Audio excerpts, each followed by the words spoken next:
Hello everyone, I'm here at the Farnborough International Airshow.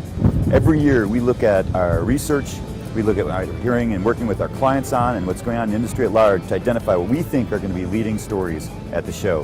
This year we have 4. The first one is the change in the dynamic around talent, particularly being driven by our companies in Silicon Valley.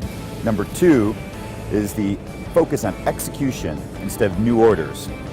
Number 3 is around disruptive technologies that are entering into our industry. And then finally, number 4, we're seeing the explosion of big data and the opportunities that represents for the industry. So let me just talk about each one of those for a moment.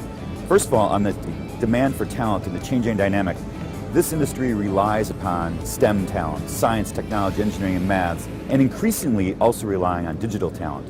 The other element of this dynamic is that the demand for that talent is coming from new places. 20 years ago, if you wanted to work in aerospace, you were looking at companies like Airbus or Boeing or Lockheed. But today, you could also go to Google or Facebook or Amazon, who are also looking at aerospace. Number 2 is around execution. We're already seeing the pressure on suppliers coming from the order books behind Airbus and Boeing, and we know that both have plans to increase their rates. That's going to become even more pressure on suppliers. And how are they going to meet the new demands and execution? We believe it's going to be using new technologies, digital technologies, to help them drive competitiveness and, in one degree, growth. Which brings me to number 3, the disruptive technologies we're seeing.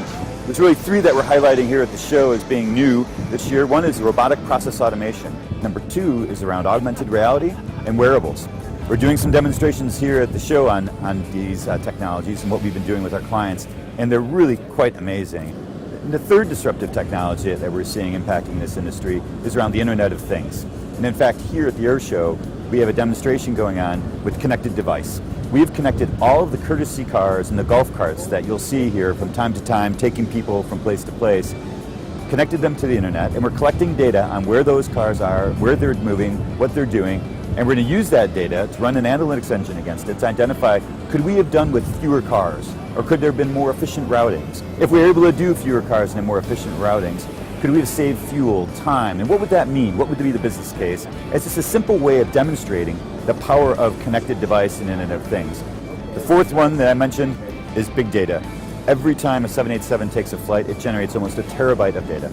We're using just a small amount of that data today, and the potential for how we can use this data to improve operations, to be able to learn more about the aircraft, the parts, the assemblies, how to increase their life, their durability, how to be reduce downtime for the airlines. I mean, there's tremendous potential out there. When we look at how we look at the industry and digital and those moments that matter, and complemented by the 5 core building blocks of digital around mobility, analytics, interactive, cloud, and security, Accenture is uniquely positioned to take advantage of these trends in aerospace and defense and capitalize on what we have already today established as the leadership position in digital.